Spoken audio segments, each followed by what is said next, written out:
Mosaïek van digters, skrywers en kunstenaars.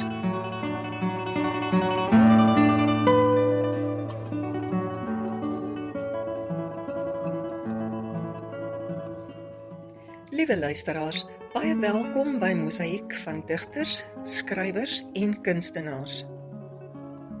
My naam is Ariana Krofort van Mosaïek van digters en skrywers en dis vir my 'n heerlike voorreg om op Radio Yada hierdie program saam met julle te geniet.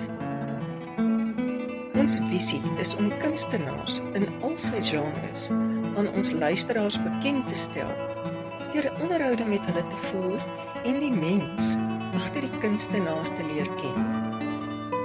Julle sal ons ook vind op Facebook, YouTube en Telegram. En ons nooi al ons kunstenaars uit om deel te word van Mosaïek van digters en skrywers, maar ook alle ander kunstenaars op Facebook en op YouTube. Die platform is vir digters, skrywers, joernaliste wat insluit artikels en meningsstukke, kort draaiboekskrywers, radiodramas, bloggers, liedjieskrywers en daarmee uiteraard die sangers wat optree, vloggers, praat, poësie. Ons het saam met Kaleidoskoop die aanlyn glanstydskrif hande gevat en hulle gaan op Facebook elke begin van die maand met 'n kunstenaar in Suid-Afrika op Facebook gesels, wat dan daarna as 'n podcast beskikbaar sal wees op ons YouTube-kanaal met dieselfde naam.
Liewe luisteraars, baie welkom by ons uitsending vandag met my tweede onderhoud met Kobus Moller, natuurskilder van Suid-Afrika. Ons het verlede Sondag meer gefokus op sy jong jare en die intense pad wat hy geloop het om te kom by die plek waar hy vandag is. Vandag gaan ons fokus op Kobus se kunstalent en tegnieke wat hy toepas. Hoe sy unieke benadering tot die kunste ontwikkel het, en ons gaan na nog getuienisse van Kobus luister. Kobus, baie welkom by Mosaïek van digters, skrywers en kunstenaars se uitsending op Radio Jada vandag. Dis 'n heerlike voorreg om vandag weer hier in jou ateljee in Brits met jou te gesels aangaande jou kuns en kunstegnieke. Goeiemiddag Rihanna, Mosaïek van digters, skrywers en kunstenaars en Radio Jada luisteraars. Weereens wat 'n voorreg om verder met julle te gesels oor 'n talent wat ek gratis ontvang het en wat ek terdee geniet om uit te leef. Vanmiddag wil ons voortgaan en dieper delf in jou kuns self, maar ook 'n bietjie fokus op 'n baie spesiale eer wat jou te beurt geval het. Weet jy Rihanna, verlede week se gesprek het my so teruggeneem in my lewe. Ek het net weer besef die diepte van Vader se liefde vir ons en sy direkte betrokkenheid in ons lewens. Ek glo as ek vandag praat oor die unieke talent wat hy my gegee het, sal ek self weer 'n inspuiting van kreatiwiteit en rigting in my lewe beleef. Ek dink nie ons gevorderde jare is so groot demper op ons kreatiwiteit en produktiewe uitlewing as wat ons dink nie. Jy praat van 'n unieke talent. Wat maak jou kuns anders as al die ander kuns wat daar te siene is? Kom ek sê heel eerste, dis heeltemal onwaar dat my kuns uniek is en niemand anders se werk is eweneens uniek nie. Vader het aan ons elkeen 'n uniekheid gegee, want hy is par excellence die skepper van variasie. Hoekom? Kyk bietjie om jou in die natuur en fokus bietjie op die elemente wat jy in die natuur sien. Daar is bykans 'n onbeperkte variasie. Sou jy dan sê dat ons kan praat van 'n uniekheid in enige persoon se werk? Ja, tog, die potensiaal van uniekheid is in elkeen van ons geplaas, nie net in kunstenaars nie. Maar ongelukkig is daar 'n armoede van uniekheid in die uitlewing daarvan. Jy sê die potensiaal van uniekheid is in almal geplaas, maar daar is 'n armoede in die uitlewing daarvan. Ek stem heeltemal saam en gaan jou nou die kans gee om te verduidelik wat jy bedoel. Ek word 1 jaar genooi om deel te neem aan 'n uitstalling in Charleston, South Carolina. Ek skat omtrent 500 kunstenaars het daar uitgestal. Iewers tydens die skou is daar fluisteringe van 2 identiese skilderye. Ek gaan soek en vind heel ver van mekaar uitgestal is daar werklik 2 kunstenaars wat identiese skilderye gemaak het. Nou, hoe het dit gebeur? Baie wildkunstenaars kom self nooit in die veld nie en hulle koop foto's van wildfotograwe. Hierdie 2 kunstenaars het presies dieselfde foto van dieselfde fotograaf gekoop en albei het daardie foto identies geskilder. So, uiteraard sit ons nou met die netelige vraag: wie was dan die ware kunstenaar, die fotograaf of die skilder? Presies. 'n Kunsttalent bestaan uit meer as net die skill, die vaardigheid om iets visueel oor te dra op die gekose medium. Ek wil die stelling maak dat 'n skildervaardigheid maklik deur bykans enige persoon aangeleer kan word. Met genoeg oefening en toewyding kan jy geleer word om 'n prentjie akkuraat op doek oor te dra. Maar 'n kunsttalent lê dieper as dit. Qui dove il mare luccica e dove tira forte il vento, su una vecchia terrazza davanti al golfo di Sorrento.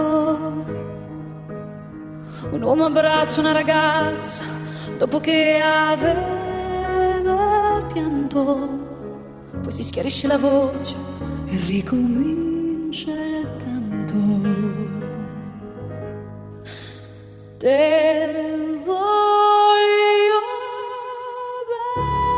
bene assai, ma tanto bene sai, è una catena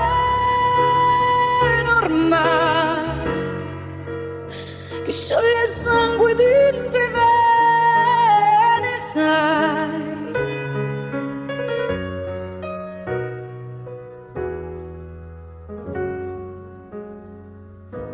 Le luci in mezzo al mare, le sole notti là in America, erano solo le lampade, la bianca scia di un'elica. Senti il dolore nella musica, si alzò dal piano forte, ma quando vide la luna uscire dalla nuvola, gli sembrò più dolce anche la morte.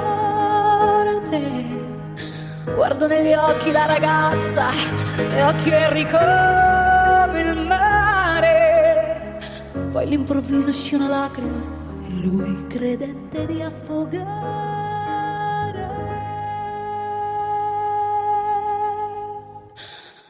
Te voglio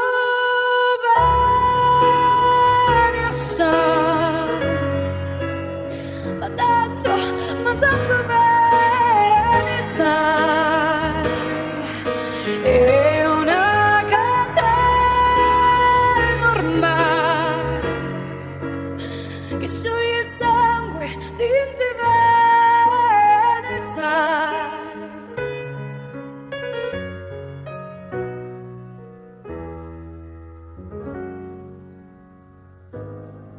La potenza della lirica, dove ogni derrama è un falso, che con un po' di trucco e con la mimica, sai, puoi anche diventare un altro. Così diventa tutto piccolo, anche le sole notti là in America. Ti volti e vedi la tua vita come la scia di un'elica.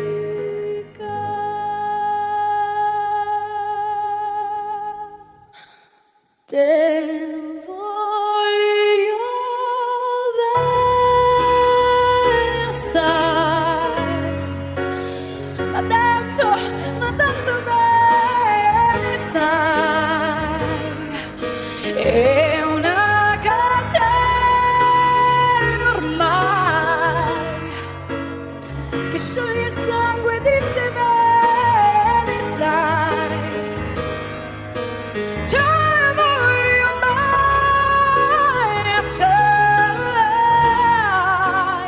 Ma tanto bene sai, è una catena ormai che scioglie il sangue dentro i veni, sai, dentro i veni, sai. Kobus, kan jy asseblief aan ons dit beskryf of 'n verduideliking gee? Nie op hierdie platform nie. Dit word dan hopeloos te akademies. Maar ek kan beskryf hoe die ontdekking en ontwikkeling van my talent plaasgevind het. Dis mos presies waarvoor ons hier is. Na jou graad 1 ervaring, waaroor ons verlede week gepraat het, was dit wat jy in jouself beleef het. Dit was 'n onblusbare drang om merke te maak, met wat ook al, op wat ook al. Ek het voortdurend die variasiepotensiaal van potlood, pen, vetkruid, waterverf ondersoek, en dit het gebeur op enige medium wat ek byderhand gehad het. Ek onthou toe 'n standaard 3 onderwyser my gevra het of my ma nie vir my 'n sketsboek kan koop, sodat ek nie die kantlyn van my skoolboek hoef te gebruik vir my gekrabbel nie. O, tog, hoe glimlag ek nou. Dis presies wat ek ook gedoen het. Het jy regtig jou skoolboeke gebruik? Non-stop. En ek vind wanneer ek 'n werkswinkel doen of net 'n potensiële ontluikende kunstenaar tips gee, dan gee ek vir hulle dieselfde tipe oefeninge wat ek in daardie jare gedoen het. Wat se tipe oefening was dit? Ek het met verskillende potlode, soos byvoorbeeld HB tot 4B, blokkies ingevul, waarin ek met verskillende teksture toonwaardes van wit tot pikswart geskep het. Ek wens hierdie was 'n TV-medium waarop ons nou gekuier het. Dan kon ek demonstreer. Dan het ek portrette gemaak waarin ek dit wat ek geoefen het toegepas het. Dit is asof ek nie genoeg kon kry van eksperimenteer nie. Dit klink my, jy het net geploeter en gekrabbel. My tyd verdryf was om my professors op universiteit in die klas te skets. So my vraag is, het jy ooit in daardie tyd volledige prente gemaak? Ja, verseker, ek het baie portrette geteken en ek het dikwels iemand probeer teken sonder dat hulle bewus was van waarmee ek besig was. Kon hulle erken word? Ja, definitief. Ek het dikwels my pa se portretwerk nagedoen. Hy was 'n briljante portrettekenaar en skilder. Dit was vir my 'n trots om my skets tussen syne in te sit en te sien dat hy en my ma gedink het dis syne. Hoe oud was jy toe? Ek was seker so 3 of 4 gewees. Wat is dit wat jou kuns onderskei van die van ander kunstenaars? Ek antwoord dit graag, maar eers wil ek vir jou vertel van die lesing wat ek gee wat al my werkswinkels inlei. Die titel is Wat maak mooi mooi? Dis 'n interessante titel, maar ons sal verseker nie tyd hê vir 'n lesing nie, maar ons luister graag wat jy wil vertel. Ek sal dit uiterspuntsgewys verduidelik. Ek sit iewers in die bos op 'n klip en breek 'n stuk boombas af. En ek kyk daarna terwyl ek dit blootstel in verskillende hoeke van sonlig. Ek let op die subtiele teksture en fyn kleurskakerings en toonwaardes. En ek vra myself die vraag, is dit mooi? Die antwoord is onwillekeurig, ja. Dan is my opvolgvraag, wat maak dit mooi? En nou begin ek die visuele aspekte van die stuk boombas amper intellektueel ondersoek. En is dit vir jou mooi? Want baie gaan dit nie so sien. Ek het gevind die konsep van mooi bykans universeel is. Party kulture is baie meer sensitief vir die mooi om ons, ander nie so erg nie. Maar ek gaan probeer om dit wat ons in die westerse kultuur as mooi beleef, net 'n klein bietjie te omskryf. Wat is jou gevolgtrekking? Want baie gaan nie dink dat boombas mooi is. Ek sal dit so basies probeer hou as wat ek kan. Die eerste ding wat ek raak sien as ek 'n stukkie boombas bekyk is die variasie teksture wat daarin te vind is. Jy sal miskien onthou ek het vroeër gepraat van variasie. Ek neem dit dikwels af met 'n makrolens en dan vergroot ek die foto op my rekenaar. Ek hoop nie ek klink 'n bietjie snaaks nie, maar ek wil lyries raak oor die mooi waarin ek my inleef. Ek dink dit is die eerste stukkie uniekheid wat deel uitmaak van my kunsuitlewing.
Nou, hoe het tekstuur vir jou so belangrik geword? Kom ek vertel van die aha-moment wat my kunslewe verander het. Dis 'n lang storie en ek sal hopelik eendag my boek daaroor skryf. Ek sal probeer om by die basics te bly. Vertel ons asseblief daarvan. Daar was 'n tyd toe ek jonk was wat ek oortuig was dat ek nie met kleur kon werk nie. Daarom het ek met potlode gewerk. En toe ek hoor van brandwerk, het dit my medium geword. Ek het aanvanklik op Yellowtong hout gebrand, maar dit was 'n slep. Toe gaan ek eendag na die Silverton leerlooiery en ek koop vir my 'n paar gladde beesvelle en ek begin daarop brand.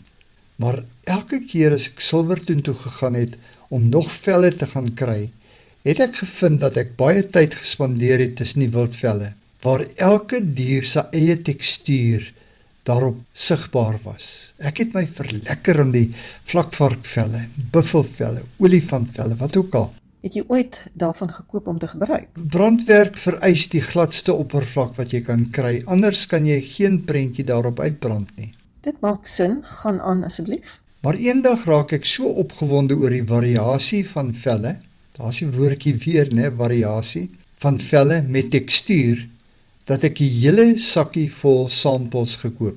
En? Met groot opgewondenheid het ek die velletjies uitgepak en die soldeerbout nader getrek. Het jou eksperiment toe gewerk? Nee, glad nie. Daar was nie 'n manier waarop ek enige kunswerk op hierdie velle sou kon uitbrand nie.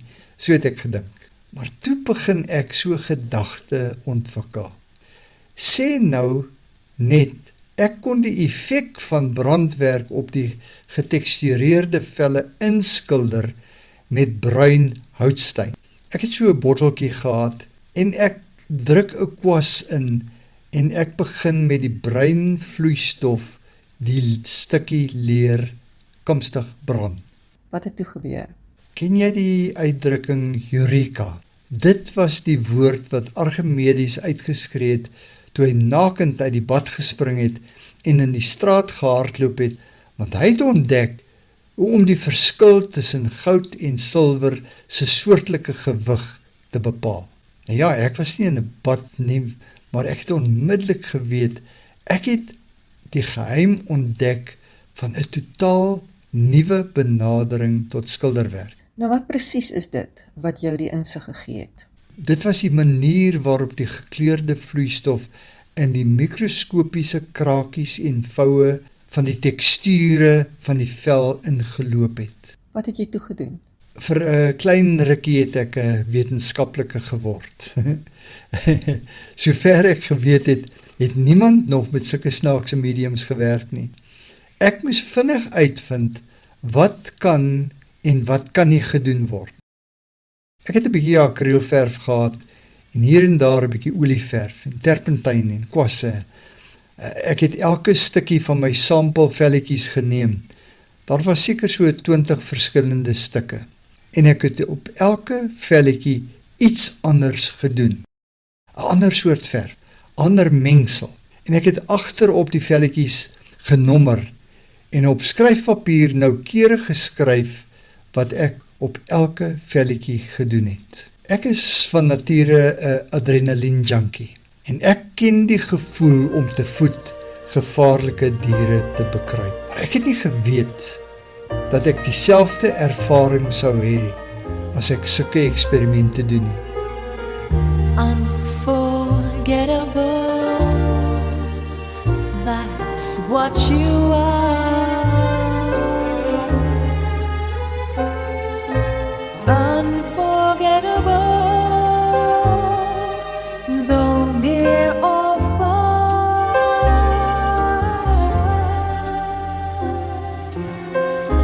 like a song of love that clings to me. How the thought of you does things to me.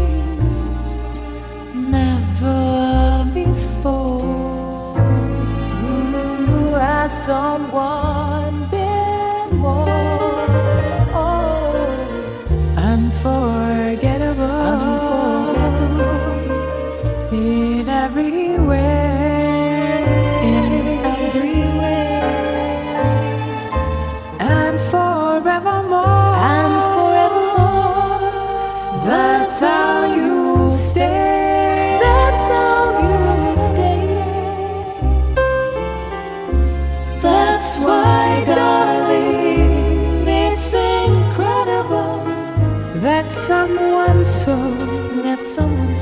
unforgettable. Things that I am unforgettable too.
Things that I am unforgettable too.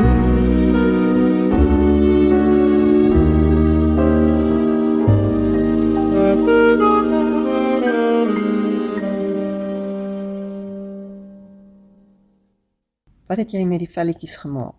Toe hulle goed droog was, het ek hulle almal geneem en onder klam grond in die tuin gaan begrawe. Wat was die motivering om die velletjies te begrawe? Vir eeue het bykans alle kunstenaars met olieverf op gespande doek geskilder. Dit is vanselfsprekend dat die regte soort doek en die regte soort voorbereiding van doek al lankal bekend sou wees en van geslag tot geslag oorgedra sou word. Maar waarheen gaan ek om te kyk of dit wat ek doen die toets van die tyd sou deurstaan? Daarom het ek die samples onder die strafste toets geplaas om te kyk wat daarmee sou gebeur. Wat was toe die uitslag van jou eksperimente? Ek het iets ontdek wat eintlik lankal in die argeologie bekend was. En dit is dat gelooide dierevelle, leer, een van die langslewende produkte is wat bestaan. Leervoorwerpe wat letterlik duisende jare oud is, bestaan nog in relatieve goeie toestande. Maar wat ek moes bepaal, is watter soort verf is compatible met die leer waarop ek nou wou verf. En daarmee gaan ek julle nie nou verveel nie. Jy het toe op leer begin skilder, maar is jy oortuig dat jy nie veel verstaan van kleure?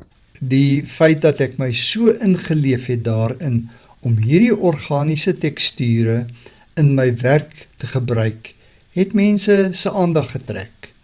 En my werk het nogal goeie aftrek gekry, want dit was mos regtig iets anders. Maar vandag is meeste van jou werke mos op doek. 'n Baie bekende kunstenaar in Amerika kom eendag by my stalletjie in en hy vra my hoekom ek op dierevelle skilder. Ek probeer vir hom ietsie vertel van hoe dit gekom het en wat ek daarmee probeer bereik. Hy volg op met die vraag of ek belangstel om as ernstige kunstenaar erken te word. Die antwoord was dat ek natuurlik as sulks erken wou word. En nou gaan ek sy eie woorde hier aanhaal, want ek onthou dit so goed. Kobus, currently your art is seen as a gimmick. Start painting on traditional canvas, and once you make it there, you can paint on whatever you want, and you will be accepted as a serious artist. Wyse woorde sou ek sê. Maar wat dan van jou fokus op tekstuur as die basis van jou werk? Nou het ek elke skildery op doek begin deur self teksture te skep. Het jy begin met 'n beplanning? Het jy 'n prent in gedagte gehad voor jy begin het? Ek word genooi om 'n klompie kunststudente toe te spreek in San Antonio in Texas. Die dosente is natuurlik ook teenwoordig. Op 'n stadium vra 'n student aan my die vraag oor my voorafbeplanning voor ek begin met 'n skildery. Sy vraag was, "How much planning do you do before you start a painting?" My vinnige antwoord, "Nothing." Het die hele massa studente laat skaterlag en ek het besef dat die dosente die beplanning van 'n kunswerk as uiters belangrik geag het.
Vertel ons dan, hoe lyk 'n dag in die lewe van Kobus Moller in sy ateljee?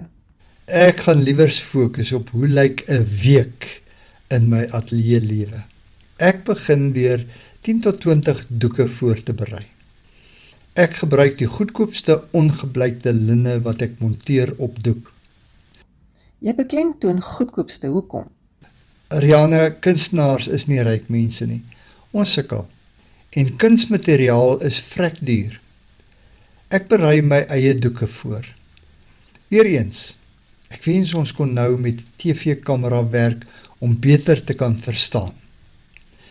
Ongebleikte linne is baie goedkoop. Ek doen my voorbereiding met kontrakteurs PVA, ook goedkoop. Wag nou eers. Jy wil kunswerke skep wat in jou woorde die toets van die tyd deurstaan het. Ek kan nie die kloutjie by die oor kry nie. Dink aan die materiale wat Rembrandt gebruik het, of Van Gogh, of enige van die ou meesters. Hoe vergelyk vandag se ongebleikte linne met die materiaal wat hulle gebruik? Dink jy dit is beter of swakker? En hoe lank terug het Rembrandt geskilder? Rembrandt se werk is ongeveer 400 jaar oud. Dink julle die goedkoopste materiale wat ons vandag gebruik gaan swakker wees as wat Rembrandt gebruik het? Ek dink nie so nie. Kuns gaan vir my oor spontaniteit. As ek dit geniet om te skilder, gaan dit in die werk wys en mense gaan geniet om daarna te kyk.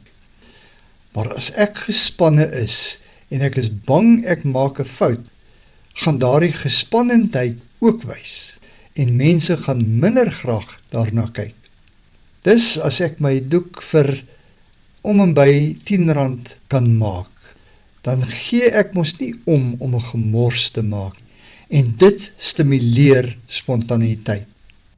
Dit laat 'n mens anders dink oor die kunswerke wat jou aantrek, maar kom ons gaan terug na die week in jou ateljee lewe. Ek sit nou met 10 tot 20 voorbereide doeke. Dan begin ek teksture skep.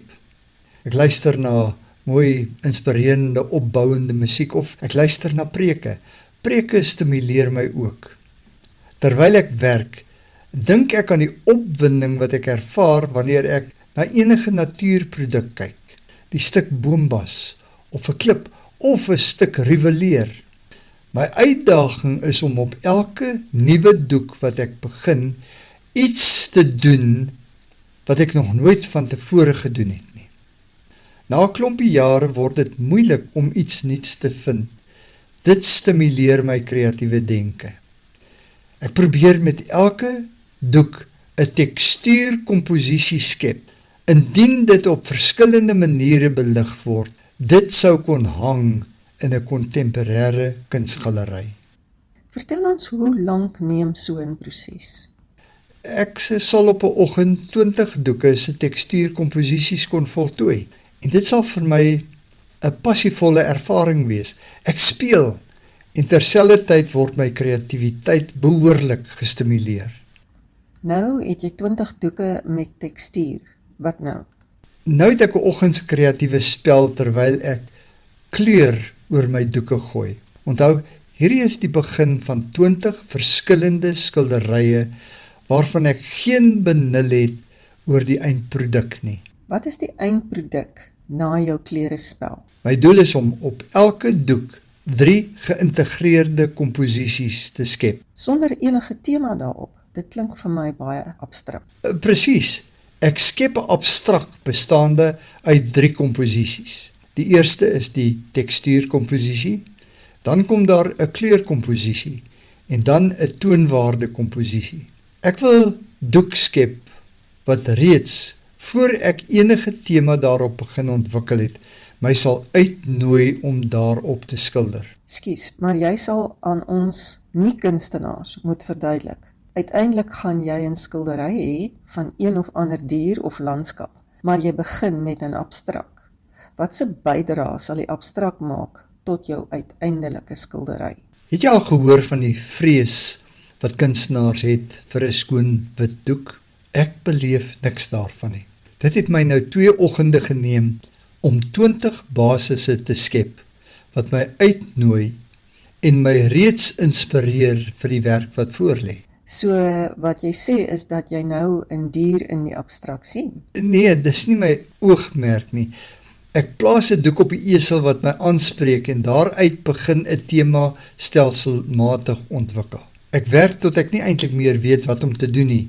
Dan plaas ek die werk buite in die son om so lank 'n bietjie droog te word. En ek neem die volgende skildery. En so gaan ek aan, van doek tot doek. Partykeer bereik ek 'n blokkasie en probeer hoe ek wil. Ek weet nie wat om met 'n doek verder te maak nie. Daar is halfgeverfde doeke in my ateljee wat al jare daar staan. Eendag terwyl ek met iets besig is, vang my oog die betrokke doek en ek weet presies wat om verder te doen. Is ek reg? Die proses is van die begin tot die einde 'n kreatiewe worsteling en terselfdertyd 'n spel. Ek kon dit nie beter gestel het nie. Daar is 'n kreatiewe stimulasie wat voortdurend plaasvind. Jy het vroeër in hierdie gesprek verwys na 'n armoede in die uitlewing van die potensiaal wat in kunstenaars geplaas word. Brei daarop uit. Ja, ek het gepraat oor die twee identiese skilderye wat deur twee verskillende kunstenaars geskep is.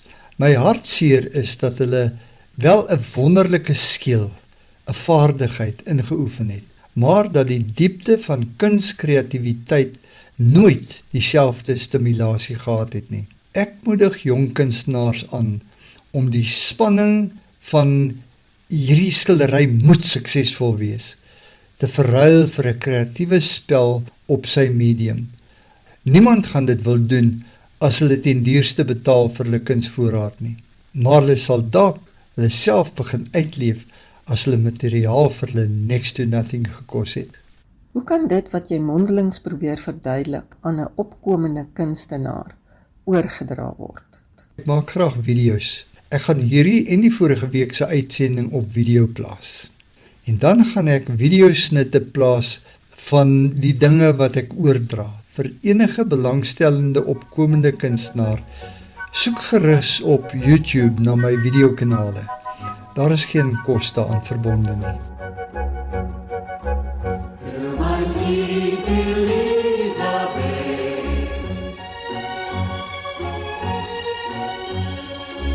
Von der alten Allee klingt es zum See und von jedem Baum, es ist wie ein Traum. Elisabeth.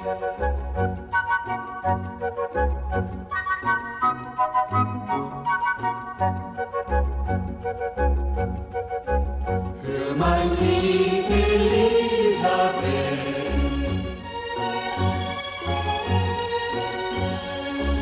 Durch die alte Allee hinüber zum See und lauschen voll Glück der Zaubermusik.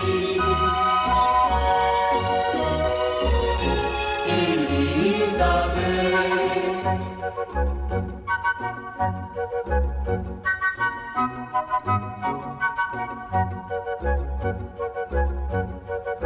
Schatten der Vergangenheit schauen herab vom alten Schloss und sie flehen dich an, ach sei doch gescheit, versäum nicht die Zeit, sonst tut es dir leid.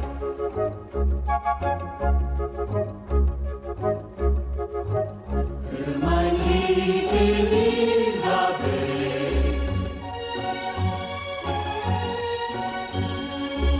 Öffne Herz und Ohr und auch jenen Chor, der zärtlich erklingt und Grüße dir bringt. Elisabeth.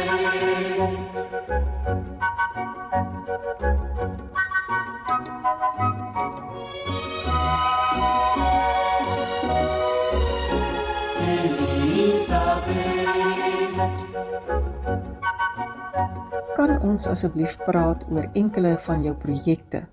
Daar was 'n tyd in die kunsmark as gevolg van die ineenstorting van die wêreldekonomie in 2008 wat ons bitter swaar gekry het. Soos ons gewoonte was, het ons die saak bespreek en gebid, Here gee my 'n plan. Die woorde koöperatiewe konseptuele kuns het in my kop opgekom en ek het presies geweet wat dit beteken. Wat het toe van hierdie plan geword? Nadat ek onmiddellik verstaan het waaroor dit gaan, het ek gebid, Here, gee my 'n geleentheid. Het Abba toe vir jou die geleentheid voorsien?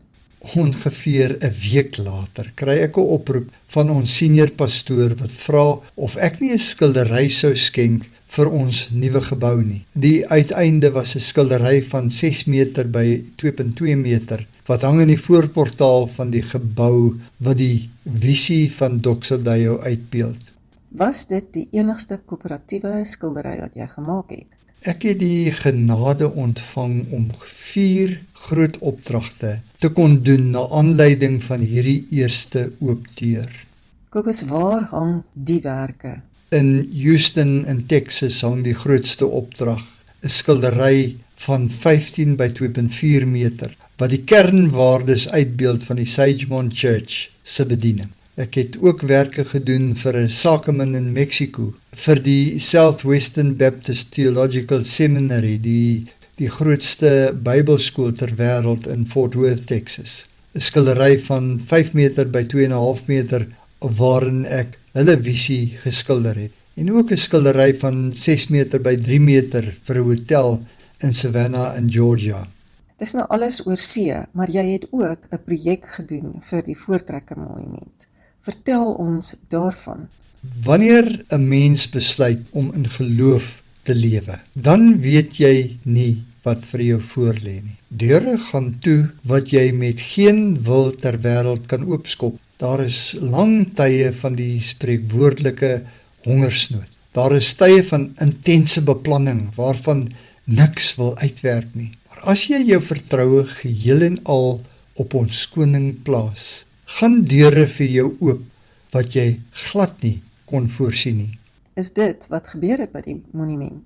Dr. Dani Langner, uitvoerende direkteur van die FHK en die Voortrekker Monument, nooi my eendag vir 'n gesprek. Die galery wat in die Senotaafsaal ingerig is, was toe reeds in volle werking. Hy neem my deur die gebou en wys my van die ou meester se werke wat daar op permanente uitstalling is. Ons bespreek die werke van Via Koetser en Pierneef en ander. En so ewe nonchalant vra hy my, as daar nou van jou werke hier sou hang as deel van die permanente uitstalling van 'n monument, waar dink jy sal 'n goeie plek wees? Ek was so half onseker van waarheen hierdie gesprek heen op pad was. Maar hy vra my, wat sou die tema van die werk wees? Ek antwoord vinnig, wel ek is bekendste vir my diereskildery, maar hy sê onmiddellik, hy hou van my landskappe. En hy vra vir my, watse tipe landskappe dink ek sal geskik wees vir die monument? Ek is seker jy was vir 'n oomblik woordeloos. Wat het jy daarop geantwoord? Dis toe dat ek begin besef waarheen hy die gesprek lei. Kan jy ons meer van hierdie gesprek vertel? Ek antwoord dat ek sou dink skilderye van verskillende boomsoorte waarmee die trekkers op hulle reise in aanmerking gekom het. Nou goed, waar dink jy dan sal die beste plek wees vir hierdie skilderye om te hang, vra hy my. Het jy so iets enigstens verwag? Hoegenaamd, Neriana, maar alhoewel ek geheel en al uit die veld geslaan was, kyk ek nou met meer gefokuste oë na beskikbare plekke in die Senotaafsaal. Ons kom by 'n donker, afgeskeepte plek in die verste hoek en ek vra of die muur beskikbaar sou wees. Die muur is joune. Watter bome gaan jy vir ons skilder, was die vraag. En wat was jou reaksie hierop? Eerstens, ek was stil nederig deur die omvang van die oomblik. Die groot opdragte in die buiteland was vir my baie belangrike momente in my loopbaan. Maar hierdie was iets anders. Ek glo dit, maar vertel ons hoekom. Die monument is die ikoon van Afrikanerdom. Meer nog, dis die simbool van God se betrokkenheid, sy genade, sy beskerming van 'n volk wat sy vertroue in hom gestel het. Die monument kyk agtertoe van waar ons gekom het, maar kyk ook vorentoe met die doel om terselfdertyd kuns en kultuur te bewaar en te laat groei. Hier kry ek die geleentheid om 'n klein bydrae te maak in hierdie kultuuropdrag.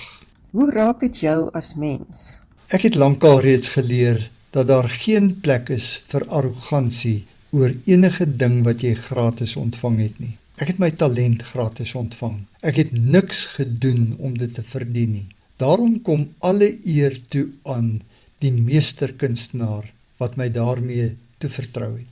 Elke geleentheid wat op my pad kom, het gekom meesal sonder my toedoen. Dikwels ten spyte van my toedoen. Ek verstaan wat jy sê, Kobus, maar is daar nie tog iets wat jy van jou kant gedoen het nie? Ek glo Vader soek geleentheid om ons te seën, maar hy doen dit nie sommer maar net nie. Ons moet op die regte plek wees om sy seën te kan ontvang. Ek kan nie met verkeerde dinge besig wees en hoop om seën te ontvang nie. Daar is 'n gesegde waarin ek nogal vasklou. You must position yourself to be blessed. Ek is seker ons luisteraars, wil meer hiervan hoor. Elke deur wat vir my oopgegaan het, was ek op die regte tyd op die regte plek. Indien ek nie daar was nie, sou dit verseker nooit gebeur het nie. Nou laat dit my dink, as ek my lewe terugwerkend ondersoek, was daar baie tye wat ek rebels was, of wat ek eenvoudig gefokus was op minder belangrike dinge. Nou is die vraag, hoeveel seëninge het ek nie gemis nie? Nie omdat Vader my nie wou seën nie, hy wou daar, maar ek was nie op die regte plek om daardie seën te kon ontvang nie. So my antwoord is ja, ons moet let op die pad wat ons loop. Kobus, na aanleiding daarvan, wat is dan die boodskap wat jy aan jong opkomende kunstenaars wil gee? Speel so hard jy kan. Stimuleer jou kreatiwiteit. Moenie bang wees om te eksperimenteer nie. Vertrou Vader, hy het 'n spesiale plek vir jou. Kobus, baie dankie vir die geleentheid wat ek en die luisteraars van Mosaïek van digters, skrywers en kunstenaars gehad het om meer van jou lewe en kuns te hoor. Dit was uiteraard 'n insiggewende reis wat ons saam met jou gehad het. Dis vir my altyd wonderlik om te hoor dat Abba in die kleinste detail van ons lewe betrokke is en in hoe 'n mate gehoorsaamheid 'n invloed het op die verloop van ons lewe. Mag Abba jou seën in alles wat jy tot sy eer doen en dat hy voortdurend vir jou deure sal oopmaak om eer tot sy naam te bring. Baie dankie Rihanna en Mosaïek van digters, skrywers en kunstenaars en Radio Jada luisteraars. Dit is vir my regtig 'n voorreg om met julle te deel. Ek gee werklik aan Vader al die eer vir dit wat ek gratis van hom ontvang het en vir die wyse waarop hy vir my gelei het. Luisteraars, baie dankie vir die saamluister na die lewe van Kobus Moller en sy lewensreis van gehoorsaamheid saam met ons Skepper en die uitleef van sy fenominale kunsttalent wat hy gratis uit ons hemelse koning se hand ontvang het. Soli Deo Gloria.